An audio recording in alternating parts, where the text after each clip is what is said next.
here, WSIC. I got a little echo. Is that just me in my headset, or you got that? You got that? Yeah, I'm still getting a little echo in my headset. Oh, okay. I think we got that now. Okay, I'm ready. I'm ready to start this show now. Do you feel echo? Karen, do you feel echo in yours? I don't. Okay, so it's just me. Okay, I might get a headache, but we'll figure it out. Okay, let me start this over again. You are listening to WSIC. I am Joe Vagnone, and if it's Friday morning, your business matters. And I am here with a very special guest, actually two special guests. Karen has been on the show before. She is the founder of Bentley Consulting Group. I know her as the Mecklenburg County Commissioner. I remember when I first met you, I came up to you and I said, now just smile. I want to take my picture with you. Act like you like me. And most of the time when I say that, everybody says, oh, I like you. You said, okay, I'll try. And I said, oh my gosh. and that's when I knew this is a real genuine woman. This is somebody I really like, because we didn't know each other, right? So, who are you and what are we doing? yeah, why are you putting your arm around me? That's right. But I liked you at that moment, and I didn't care whether you liked me or not. I knew you were one dynamite woman, and you have not disappointed me in the years we have met each other. You are a special kind of leader. You're the old school, I call it the George Bush Senior kind of politician, And you also have turned into a phenomenal businesswoman, putting together Bentley Consulting Group, and that's why I have you as my co-host for the entire month. Thank you so much. Absolutely. Thanks for the opportunity. Looking forward to it. So before we dig into what Bentley Consulting Group is, talk to everybody a little bit about your background. How did you get here? Because you've got this like 9 lives, So. Yeah, I do. It's been a great journey, and I was in the healthcare space for 30 years in pharmaceutical sales for a good bulk of that, 22 years, and started out in Seattle. I actually started out in Montana. I had a third of the state, so I was on the road a lot, and then moved to Seattle and had a very small territory there, and then husband and family moved out here in 95 and transferred over here with that sales career, and then ultimately ended up with a local integrated healthcare system, right? Which ended up in an operational role in the Charlotte market, and then had an opportunity about 18 months ago, kind of at a crossroads. Had an opportunity to decide if I wanted to continue down that corporate path or take the opportunity to spread my wings and follow in family footsteps and kind of hang a shingle and create my next chapter, and that's what I did. Well, you and I kind of see each other from time to time at different networking functions, and when you came up to me and said, hey, I'm starting a new business, I was surprised, right? Mm-hmm. Because we don't know each other that well, and I see so many people trying and starting new businesses. In my mind's eye, I didn't see that for you because I saw you as this established woman already, right? Mm-hmm. So it reminded me we all like to reinvent ourselves from time to time. Right. Yeah. It brings a lot of energy and, just the next chapter. And, there's a lot of entrepreneurial blood in my family. And I never chose that route. Right. But I think that blood runs deep, and I thought, okay, here's the opportunity to see what I can do, and kind of create, like I said, create the next chapter. Right. Yeah. One of the things I like talking to you about is this concept that, unfortunately, for us small business people, we need to get involved in politics in some way, right? Mm-hmm. We don't want to. It's funny how politicians hate to see a small business coming, right? Because we're so opinionated, But the truth is, I don't think they realize we really don't want to be doing that. You know, we just find ourselves, if we don't engage in some way, we're going to be taken advantage of, or small business is going to fill that space. Can you talk a little bit about the importance of small business people engaging with and around politics and their leaders in some fashion, and the importance of that? Because it's a hard sale sometimes for people to leave their business to focus on these community events that are happening. Right. Yeah, no, it's absolutely important. You know, as elected officials, we have a lot of people speaking in our ear. And, you know, you don't want the loudest voice to prevail all the time, but Right. but it's how, that's what's paid attention to.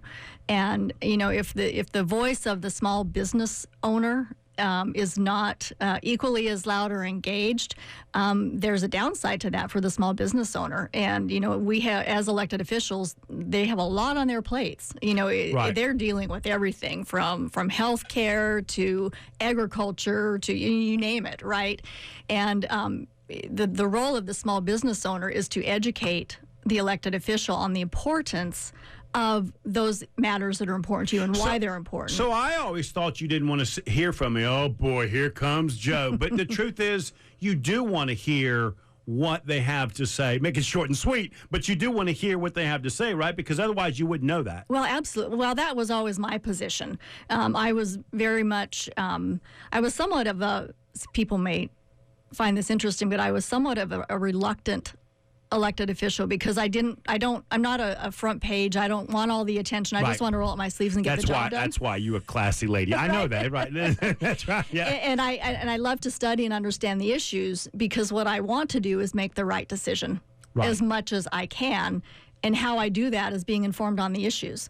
And so, yes, absolutely. I would love to have people email me and call me and inform me from their perspective. It doesn't mean I'm always going to necessarily agree because we're making decisions Sure. in a very broad context Sure. of And I of only many know my variables. world. Right. You know, right.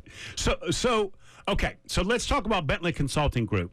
I pulled it up on the internet. It looks like you've changed your website, improved it since the last time I spoke with you. Yes, I like it. it is evolving. Nice job. So that is kbentleyconsultinggroup.com, Yes, correct? sir. Okay. So what do you specialize in? I know most of the time when people talk about consulting, they sort of have these areas that they're like really good in. What would those areas be for you? Well, really three main buckets. The bucket that I have spent most of my time on this past year is around reputation repair and stakeholder engagement, which has been a fascinating intersection of all of my lives, if you will, from the government piece to the healthcare piece and to the community relations piece, where I've walked in those shoes somewhat. So I've had one very large client who unfortunately found themselves front page above the fold, if you will, about 18 months ago, 2 years ago, and I was familiar with them from my time on the county commission. And it was really an opportunity. You know, the timing was perfect.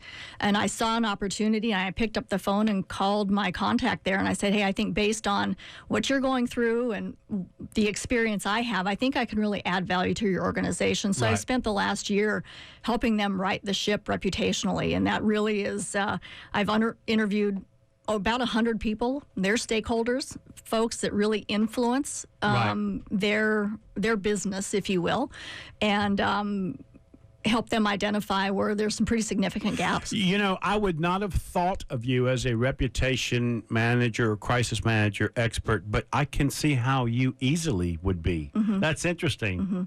Yeah. And so that's been, like I said, the biggest, where I've spent most of my time the last year. The second bucket is executive coaching, and I've enjoyed that. My professional time, I do know very clearly that that's what I enjoyed doing most, is building and developing teams and people. And so executive coaching allows me to do that. And then the third bucket of my business, not surprisingly, is government relations at the municipal and county level. So one of the things I'm looking at here, you sort of got these bullet points of things that you do well, right? And I want to ask you about, well, one of them is project management. I get that, right? And then the next one is change management. What is that? Explain that to me. Well, you know, change management is one of those words that means different things to different people. In healthcare in particular, because I've lived that life for many, many years, and knowing the external environment that's ongoing in healthcare right now, change is a constant. And how organizations, quote unquote, manage that change is the difference maker between sustained success and failure, and also employee engagement, leadership quality. So in my view, and this ties nicely in with my executive coaching, the tone is always set at the top, regardless if it's culture or how an organization's going to manage change. And so in my view, I do a whole battery of assessments around organizational readiness for change. And then it's kind of like a chocolate fountain. If you're familiar with those chocolate fountains, Of course right? You start at the top with the coaching, if you will, of the senior executives around their readiness specifically around change and their perspective on how they believe the organization is ready to change.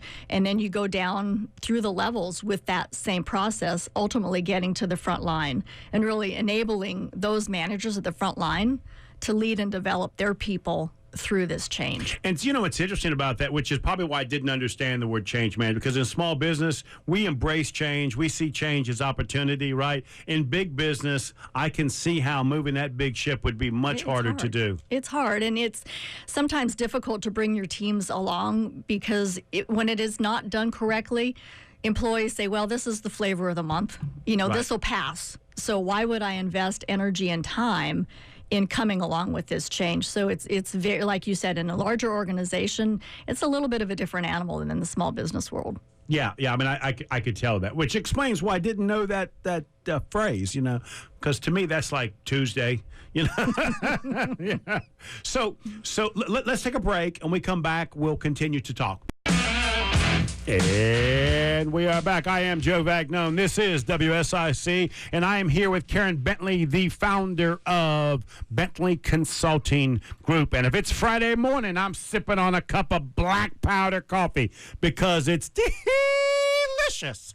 Now, Karen, as the co-host for the entire month, you're going to have to learn how to do that. You understand that, don't you? I will work on that. So I'm talking with Karen, and Karen, it's no secret, I know a lot, and I've had a lot of coaches on the show. What makes you different? Because there's so many coaches out there. So there's somebody out there listening. What is it that distinguishes you from all the others? Yeah, and that's a great question. And I get that question a lot because there are many coaches in the market. And, two reasons I believe that differentiate me from others. One is I've been in the seat. I've been there, done that. I've led teams. I've been an individual contributor, and I've made my fair share of mistakes. You don't do anything for a long time and not make a few mistakes along the way. And you're not any good if you're not making mistakes. Right. And I've learned from them, and I've used those as opportunities to become better as a leader, as an individual. And so, my desire is to parlay that experience into helping others who have that same desire. So that's the first thing. I've been in the seat. I've been there, done that. And the second piece of that is, and I draw a parallel between primary care physicians, and there are many, many, many primary care physicians out there. And, all else being equal, why do we choose one over the other? And much of it is about fit and alignment. Personality-wise, you like their approach, you like their personality, you like how they approach their work, and that's the other piece of it for me. Would I be the perfect fit for everyone out there seeking coaching? Probably not. But I think I would be a great fit for many people that have walked in similar paths that I have. What would be the profile of a good client for you? What would that look like? The first thing is someone who is coachable and is desiring to be coached. It's a very frustrating situation when I come in as kind of a salvage operation, and that's kind of old school coaching. Coaching used to be you bring the coach in as the last ditch effort. Right. And you walk in with a bat. right. And it doesn't really make for a great dynamic because they know why you're there. But really, coaching has evolved significantly and thankfully over the years, where you have high achievers who they're good and they want to be great. And so that, to me, that's the ideal client, is someone who has done well. They've ascended through the ranks, and they're a small business owner and they've had success, but they know that their business could be better. Or they know they could be better in their leadership role. And so they seek out a professional to help them get there. So are these sort of C-suite type of executives that want to improve themselves personally, or are these mid-level executives that want to get to sort of the C-suite? What seems to be the majority of your clients? Yeah, my sweet spot is really more that director, VP, SVP level. So they have ascended to up through the organization. So clearly they have leadership talent. Right. But they're in these roles that require a higher level skill set and maybe a tweaking of what has made them successful in the past so that they can continue to be successful in these different roles.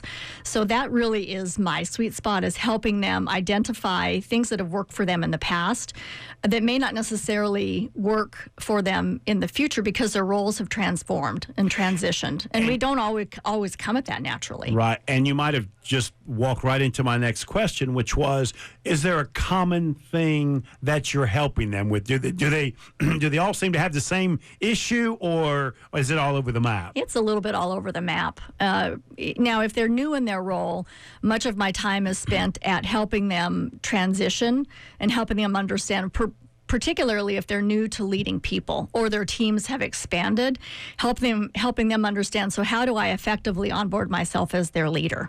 Right. How do I engage them? How do I understand what's important to them so we can prosper as a team?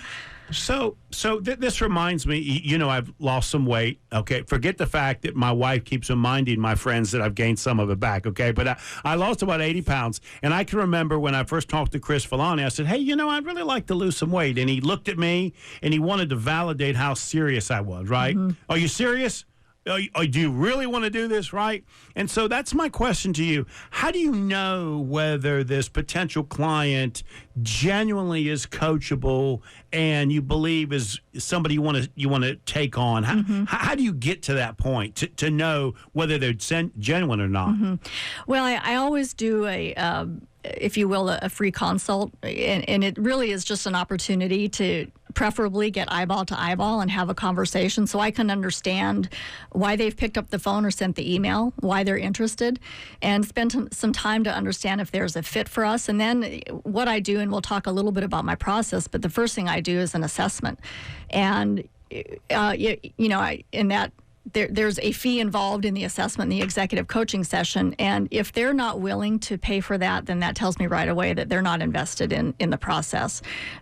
So that's one way to kind of decide if they're really engaged, because it is a commitment, not only with time, obviously financially as well, but you have to be willing to invest, because it is an investment, to invest in the proper tools to build the coaching foundation so you can build a really solid plan for that client to get them where they want to go. So I do want to talk about your process, but I'm curious. Do they come to you and say, I want to see, I want to be a C-suite guy? You know what I mean? I mean, do they come to you with a goal, or do they come to you with this big, broad, help me be a better leader? How do they come to you? What do they think they're coming to you for? I know that might change, right? But why do they think they're coming to you? Like, for example, when I went to Chris, right, I said, I want to lose my belly. Well, come to find out, that really wasn't what I was saying, right? There was more to this,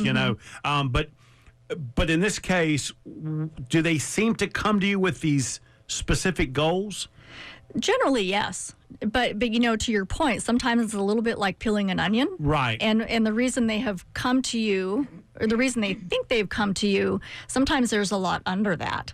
And sometimes the assessments reveal that, but certainly the coaching process and the way it is managed and matriculated, so to speak, will reveal some mindsets and maybe some behaviors that need to be changed that may be getting in the way to help them get where they want to go. Interesting. Okay, so let's talk about your process. So first, you'll sit down with them and talk with them, which you want them to pay for that assessment after the initial meeting, correct? That would be the first next step. And so this comprehensive assessment is your first test to see if they're even coachable. So not forget whether the test reveals anything or not. The truth is you just want to see if they're willing to step up and be willing to commit to it. Interesting. Yeah, it's a the assessment takes about 45 minutes, and it's very comprehensive. And then we sit down for a couple hours once the assessment results are in and have an executive coaching session. And, if that's all they want to do, that's great. I'm very open to that. Right. But, that's really just the beginning. Okay. So then the next thing I'm looking at is 360 verbal assessment of colleagues. What is that? That seems kind of scary. Well, it can be. It can be. You're going to talk to my staff? Is that what you're going to do? Yes. Yeah. But with the buy-in of the client. So the client will help me identify who to speak with. Peers, it really is best to do it up, down, and across, if you will, to get a good sense of how the client is perceived by those he or she works with. I'm so surprised to see this, especially it's like 2 or 3 on the list of things you want to do before you start coaching them, because I didn't know that these executives would even want somebody to know they were being coached. So this is surprising because they're clearly going to know that, right? They are. And there are cases where, in fact, I have one client who was very reticent to having this done, and it ultimately is the client's call. Yeah, I get it. I see the fear in this. For that reason, she wasn't real comfortable letting particularly her one-up leader know that she was getting coached, and so I absolutely respected that line, and we left it there. And the next time she came back, she'd had an opportunity to process that and mull it over a little bit, and she did her own homework around the value of 360 feedback, and she came back and she said, I think it's the right thing to do. Yeah. And so we did it, and it's helpful because it reveals perhaps some blind spots, and it really is how others perceive you as a leader or a coworker. Oh, I love it. And I'll be honest with you, I think it is a positive process for others around you to know that you're trying to create self-improvement for yourself. But I don't see people thinking that a lot, right? So when I saw that on there, I thought, well, that's really intriguing. That's interesting. Yeah. So you don't get a lot of pushback, but you get some. You get some, and I get that because it is nerve-wracking. Right. What are my friends and peers and leaders going to say about me, right? Right. Well, not only that, but what are they going to think of me even engaging in this process? Right. But you're spot on when in the client I just described to you, when her team and her leader discovered that she was paying for this out of her pocket. Her company was not paying for this. So she was making the financial investment to do this. And when her team and her leader found out she was doing this, it was nothing but positive. Yes, absolutely. It's kind of like going to get a master's or something like that. Yeah. She cared enough to invest to become a better leader. And what I've seen in some cases, they were afraid they didn't want their next supervisor to realize they were being coached because it became intimidating. They were afraid they think I want their job. And of course, what they said to me was, I don't want their job. I want their boss's job. Right. But as leaders, shouldn't we want team members that want our job? Amen. Absolutely. Right. Yes. Yeah. Okay. So then you've got a 1-hour executive session. What is that? That is, and one usually turns into 1.5 or 2 hours. That is the time that I spend with the client reviewing really everything line by line the assessment. And then at the end of that, it really is kind of the classic coaching question is, so what insights have you gleaned from this information, and then how do we move forward? And that's the platform from which we draw the coaching plan together. Right. And just the process up until now is so helpful. It is so valuable. It is remarkable and amazing what you start to find out about yourself and your style that you think you know what people think about you until the so was. So just to this point, I can see the value in it. And so after you get to that point, then now is when you put together this sort of formal coaching plan. Okay, let's do this, this, and this. Right. Talk to me a little bit about how you present those, because now it's me as the client starting to realize that's going to take a month, that's going to take 2 weeks, right? This is going to take 4 hours a week or whatever. So talk to me about that, because that's got to be this slap in the face. This is how I fix it coming through my mind, right? Yeah, and it's, my coaching engagements are 6 months in length, a couple times a month that we meet. And so the important distinction between coaching and perhaps other forms of kind of one-on-one work with people is client-led. So the revealing that takes place through the assessments is used as so what insights have been revealed to you, right? And so what is your goal for this coaching engagement? Where would you like to be in 6 months based on A, how you've come to me, and then B, what insights have been revealed through the assessments and our discussions so far. And then we build we back into the plan based on those two things. Ultimately, what are their goals for this time together over the 6 months? And it's different for everyone, right? Because everyone is different and comes to the table with different insights and different challenges and desires. So it's very much tailored to all of that work that has been done up to that point. Now this is the hard one that I got a hard time seeing you do well. Accountability. Because you're a pleasant, sweet, wonderful, charming woman. I cannot imagine you. Yeah. With Maybe you should ask my mom about that. No, actually, I was being sarcastic, because I know you've got the switch. I know that about you, right? Let's talk about that. Sure. So how do you keep these strong-willed, strong-mind, positive people accountable to their plan? How do you do that? Well, another piece that of work that we do at the very front end is what I call a leader's dashboard. And it's very comprehensive. It talks about, what are their metrics that they're graded on at work. If they have an individual development plan, what is it?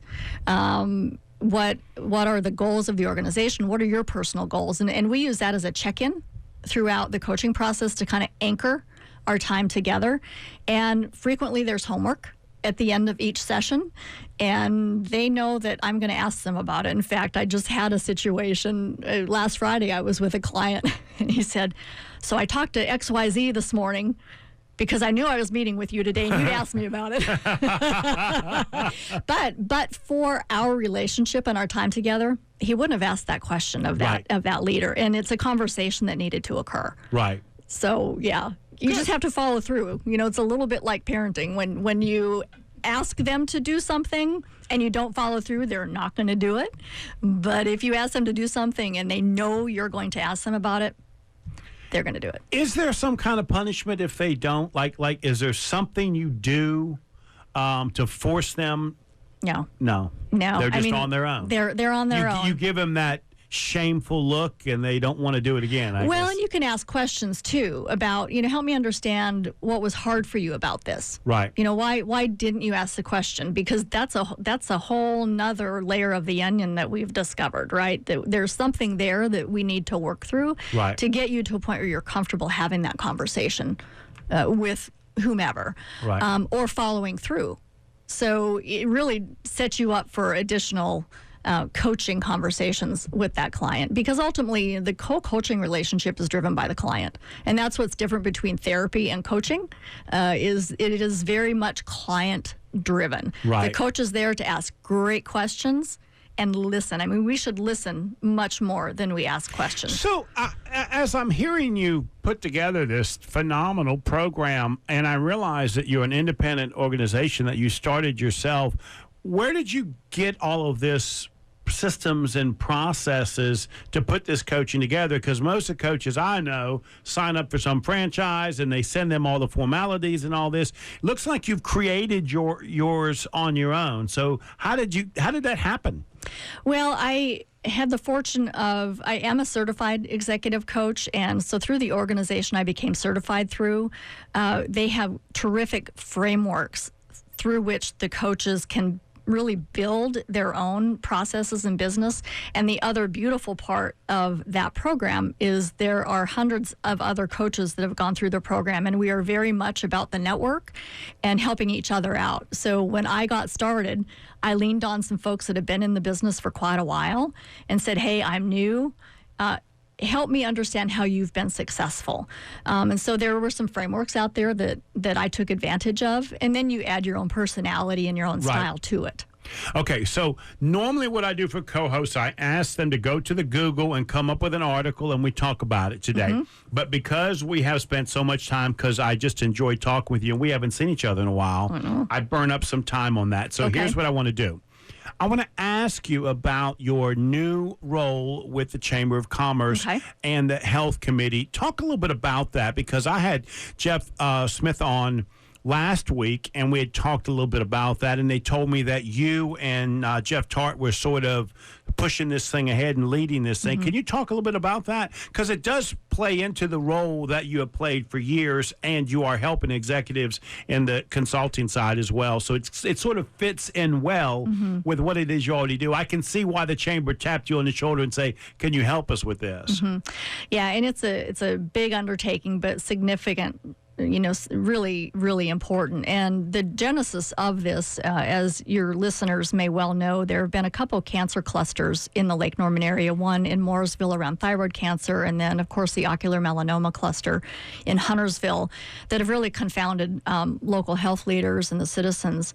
And so there is a group of us that have come together that will be enabled through for lack of a better way to describe it, an IT organization that has the ability to take data points, health data points, and give us analytic data to help us identify clusters of disease, if you will.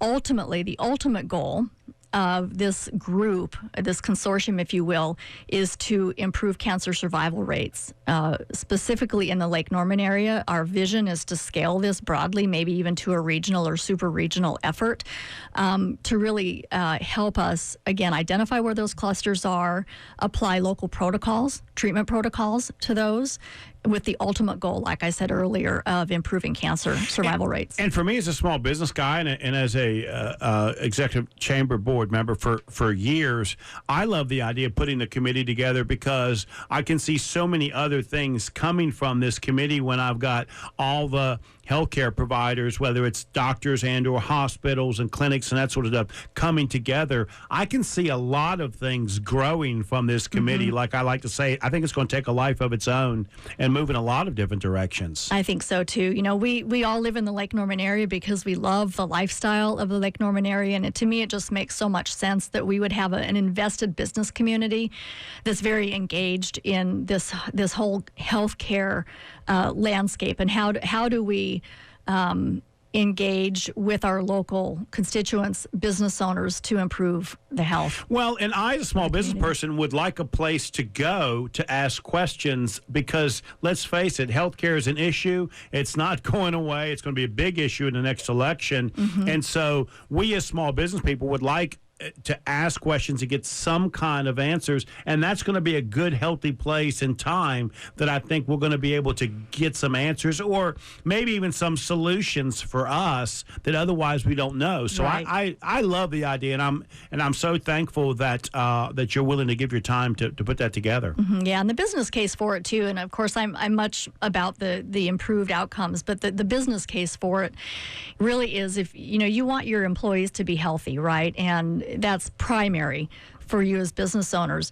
But you also have kind of the cost implications, right? You have lost productivity to time off work. You have, healthcare costs, et cetera, et cetera. So there is a business case to be made. Well, it's a bigger business case. I literally have 60% of my database, people that are interested in buying businesses, are now asking the question, tell me about this cancer cluster. Where are they at? Oh. So they don't want to be around or purchase businesses in these areas. And so even if it's just talk, that negative talk can create substantial issues for commerce in the area. Yeah. So having some focus on a solution or answer, right? Yes. I think is very positive. So I can see a lot of reasons that this becomes a major issue. Yeah. Yeah. Well, what you have around the table is people who are really committed to it and really solutions focused. So there's a desire to make this happen. Yeah, and what I want people to hear is I'm going to use the word demagogue. I'm probably not using the right word, but this is not an I-77 issue, right? This is not tell me what you think, how you feel kind of thing. This is serious business, and I don't want you talking about it if you don't know about it, right? Because it affects a lot of lives and a lot of choices and a lot of decisions. We want real facts, and we want to know what we can do about it. Right. And I want to keep it at that professional level. And starting with this committee that you guys are putting together, I think is the right place to go. Yeah, I agree. Absolutely. Okay, so let's take a break, and then you're going to introduce me to your mama, aren't you? Yes. I wish everybody could see the smile in Karen's eyes when she said, you are listening to Local Biz Now. I am Joe Vagnone, and if it's Friday morning, your business matters. Thank you so much for being on the show. I really do appreciate it. I'm looking forward for a great month. Me too. I'm having a great time. And what you did for me today was perfect. You called me and you said, Joe, is it like okay if I bring my mother? She's been a small business owner for years. And you were like, not sure. And I said, it's perfect, especially because this is July 4th weekend. This is what America is all about, right? I figured it would be a perfect fit. It really is. So please, I want you to do the honors of introducing our next guest. Sure, I'm happy to, and thanks for the tee up there. My mom, Marilyn Hudson, is out visiting from Montana, which is where I was born and raised, and she, my grandfather, and I told you we'll talk a little bit more about the story, but I mentioned earlier that I have entrepreneurial blood in me, and it is through my mom and through my grandfather, and I remember times growing up falling asleep between furniture rolls because that's really where we lived our lives a lot. I know that's where she felt like she lived her life working so hard. But she has just been such a great role model and inspiration to me, all that she's done with her business and, the wonderful life that's afforded me, certainly afforded her. And there's been a lot of hard work behind that. And, it really is the American dream. And we'll talk a little bit about how it all got started. And the legacy is so important for me. Yeah. And, she continued that legacy that my grandfather started. And I've just learned so much from their dedication and commitment. And I thought, what a perfect July 5th co-host to have if someone can tell us their story. And I hope we inspire some folks out there that are maybe thinking about starting a business or maybe taking over mom and dad's business. Right? Because that's not easy to do. That generational business is a hard thing to pass on. Right, yeah. Right, yeah. So I am really pleased that she's here and looking forward to her telling her story and like I said, hopefully inspiring some folks that are listening today who are small business owners, and I'm sure she'll have lots of wisdom to impart. So her name is Jennifer Hudson? Marilyn, I'm calling you Mama. That's fine with me. All of my North Carolina friends call me that because I'm old enough to be everybody's That's mother. right, yeah. I'm not her only child here. So briefly, before we go to a break, walk us through the starting of your business years ago. Walk us through that. The starting of our business was probably about in 1947, and that is when I moved to America from Canada. And my father put my mother and myself and my 1.5-year-old twin brothers on a train in Vancouver, stopped in Seattle, got some upholstery samples in a sewing machine, got back on the train, and we ended up in Helena, Montana. He started knocking on doors, looking for work, because he was a trained upholsterer. Right. So he knew he was going to be doing that. That was his goal. And that's why he left Vancouver. He was a World War II veteran, and when he came back from the war, he felt stifled by the big city. He felt stifled by a family tradition, I guess, that we don't really strive to make ourselves better than what we were. Yeah. And he had been a member of the 1st Special Service Force. They were the toughest and the meanest of the bunch. And it was a suicide mission, and those that came back were glad that they were still alive. He had all this energy and this purpose that was going nowhere. And so that is where it began. Interesting. I think you called him an SOB in that conversation somewhere. Is that what you're trying to say? Well, more than once. Let's take a break and let's talk some more. You are talking with Miss Hudson and Karen Bentley's mama. I'm calling her mama. That works. A 4th of July special. The American Dream started 1940. What was that? 1947. Yep. You are listening to Local Biz Now. I am Joe Vagnone, and I am here with Karen Bentley, founder of Bentley Consulting Group. If it's Friday morning, your business matters. We'll be right back. And we are back. This is Local Biz Now, and I'm here with Karen Bentley of Bentley Consulting Group. And Mama, thank you so much for coming, Mama. Thanks for having me. So we started back in 1947. Now walk me through when things started to improving a little bit better and the business started to really take shape a little bit. What did that look like back then? It took many, many years. I don't know if my father even had a $5 bill in his pocket when we came. I remember I was in the 1st grade and he walked me to school because we didn't have a car. Right. So, I mean, we started at the very basic, very bottom. As time went on, they had the upholstery shop, and then the gradual addition of carpet and drapery, and then ultimately furniture. And we had a large furniture store in the end. And my father was probably in his late 50s when he couldn't use his hands anymore because of his arthritis and whatnot. So he couldn't upholster anymore. He was losing his trade. And he also didn't have enough money to retire. So I would love to hear more of this story. Unfortunately, your daughter took up all the time. Thank you, Karen. We got to go. Ladies, thank you so much for this. We got to get Mama back and fill in all those details. Yep. You are listening to Local Biz Now. I am Joe Vagnone, and I'm here with Karen Bentley. She'll be with me for the entire month. If it's Friday morning, your business matters.